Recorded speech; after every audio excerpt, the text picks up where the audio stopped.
Hi guys, এইটো হ'ল আপোনাৰ মহেন্দ্ৰা সুপ্ৰ টাৰ্বো আৰু টাৰ্বোটো কিয় কাৰণে খুলিব লগা হ'ল।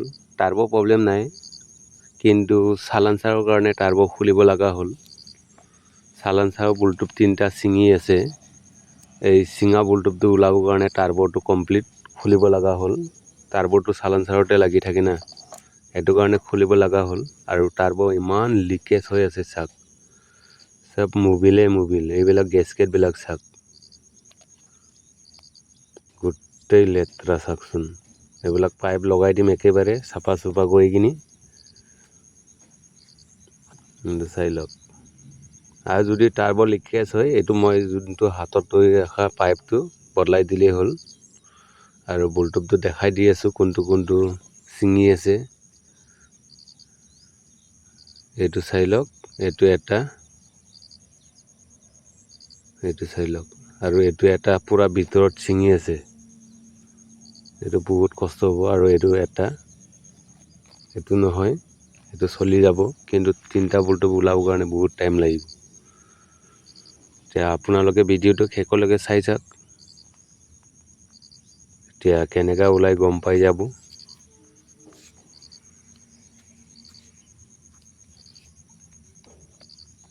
এইটো চাই লওক, তলতো পূৰা লিকেজ আৰু পূৰা লেতেৰা হৈ আছে। আৰু চালাঞ্চাৰৰ ডুঙাবিলাক পূৰা ক'লা কৰি দিলে। এইটো চাই লওক, হাৰ্ডৰ অৱস্থা পূৰা ক'লা হৈ গ'ল।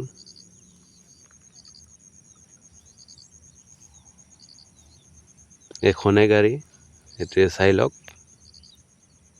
মহেন্দ্ৰা সুপ্ৰ। আৰু এফালেও চাক, আগ চাইডতো পূৰা ক'লা হৈ গ'ল চা, চিটৰ তলত যোনফালে ধৰে এইফালে ক'লা লাগে হাতত।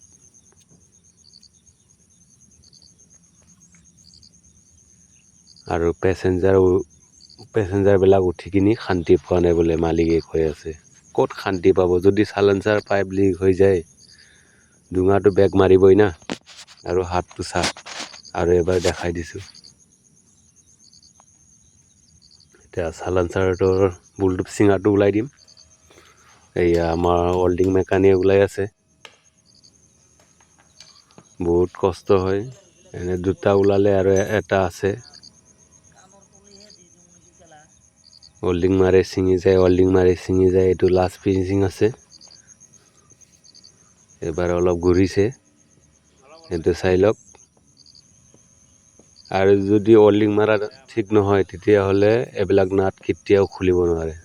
ৱেল্ডিং মাৰা পূৰা ঠিক হ'ব লাগিব, জানা হ'ব লাগিব, নহ'লে কেতিয়াও ওলাব নোৱাৰিব। সেইটো কাৰণে এইবিলাক যদি বুলটুপটো খোলে, তেতিয়াহ'লে আপোনালোকে এবাৰ ঢিলা দিবি, এবাৰ টাইট দিবি, এবাৰ ঢিলা দিবি, এবাৰ টাইট দিবি, তেতিয়াহ'লে ছিঙি নাযায়। আৰু নোখোলা আগতে তেল বা পানী মাৰি ল'লেই হ'ল। এইটো চাই লওক, তিনিটাও খুলি দিলোঁ, এতিয়া ধুনীয়াকৈ অ'কে হৈ গ'ল। নতুন গেছকেট লগাই দিম আৰু ধুনীয়াকৈ চালাঞ্চাৰটো বহাই দিম। আৰু আজি ভিডিঅ'টো ইমানেই আছিলে, ইমানতে শেষ কৰি দিলোঁ। ধন্যবাদ।